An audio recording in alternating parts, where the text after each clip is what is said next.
episode of Dragon Ball Super! Goku and his friends have returned to Earth to have a little party with Bulma as they try to decide who is going to enter the Grand Tournament of Power. And Vegeta and Bulma have a brand new baby bundle of joy by the name of Bulla. Dragon Ball Super, you are a tricky little bastard. The episode preview made it seem like this episode was going to feature a battle between Krillin and Basil the Kicker from Universe 9.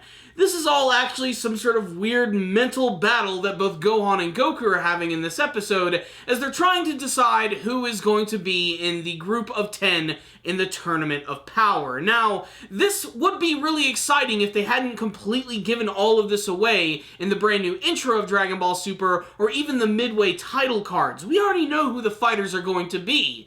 Goku, Gohan, Vegeta, Buu, Android 17, Android 18, Krillin, Piccolo, and of course, Tien. Rounding out the team is the senior of the group, Master Roshi, a character that I frankly cannot wait to see in action yet again. This episode also pokes fun at the fact that Yamcha is completely useless, and even he himself is convinced that he's so badass that he's going to be asked to be invited to this tournament.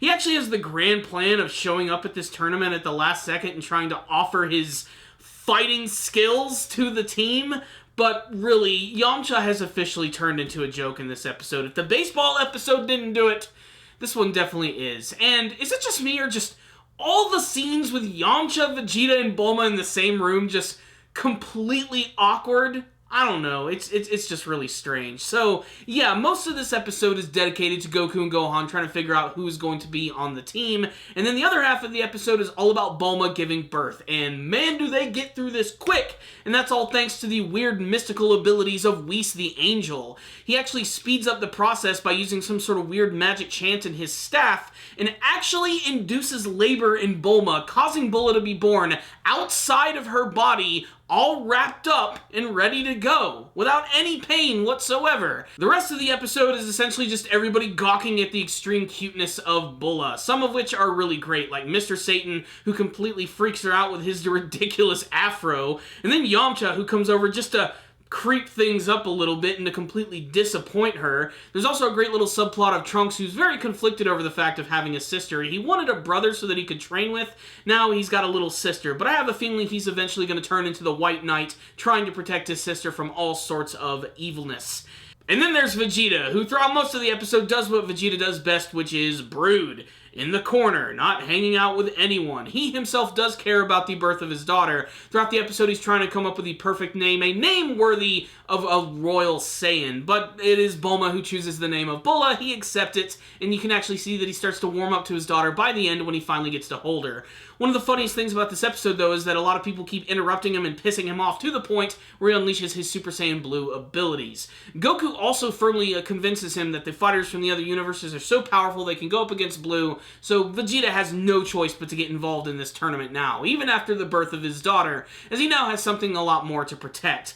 That's what's most interesting about all of this. Yes, they are going to have to get these fighters involved, but they're also going to have to tell them the circumstances of why they're fighting and why they should take this so seriously. So hopefully a lot of characters are going to bring some new things to this tournament, which is definitely what's going to make it exciting. But the next couple episodes of Dragon Ball Super are basically just going to be all about going around, seeing these fighters again, and convincing them to join the team. So what's the rundown on this week's episode of Dragon Ball Super? I really don't have that much more to say about this one. It was a very simple episode, sort of a calm before the storm. I knew that that's the way they were going to handle this, though. How the next couple episodes are just going to be devoted to be reintroduced to these characters and getting them back in the swing of things. I'm most interested to see the episodes which are going to involve Android 17 and Tien, as those two characters have been basically absent since the Cell saga. I mean, they've always been in the series, they've just sort of been in the background. I mean, Tien made a big appearance during the Resurrection of F arc, but still, I want to see more from his character, as Tien, I honestly think, is one of the most downplayed, awesome characters from the series,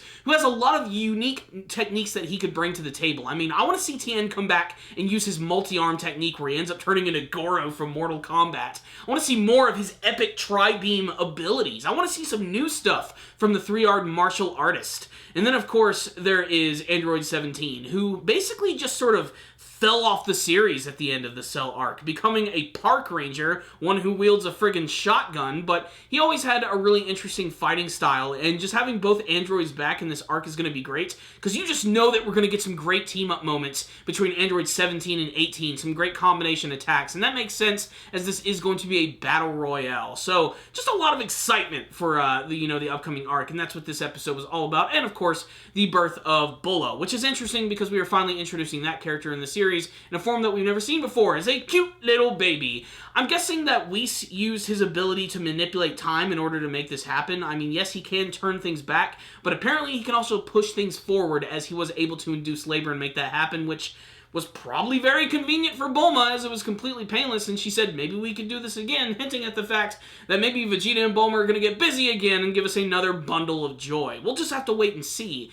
What I will say is this was an okay, pleasant episode of Dragon Ball, just getting us pumped up for the next arc of the series. It's not really good, it's not really bad, it's somewhere in between. And that's why I'm going to give this episode a 3 out of 5. Just a fun, average episode of Dragon Ball Super. Make sure to check it out if you are following the series. If any of you guys did watch the episode, please tell me what you thought about it in the comments section below, and what you hope to see from the next big arc of the series. What things you're expecting to see from some of your favorite characters like Master Roshi, Piccolo, Krillin, or Tien.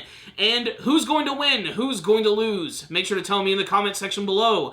Please subscribe to the channel if you guys have not already. That way you can see everything Dragon Ball Super related and other anime reviews. Please leave me a comment or two, as I'd love to talk with you guys about this week's episode. And if you liked the video, give it a thumbs up. If you didn't like it, give it a thumbs down. I will see you guys next time. And as always, stay dandy, baby.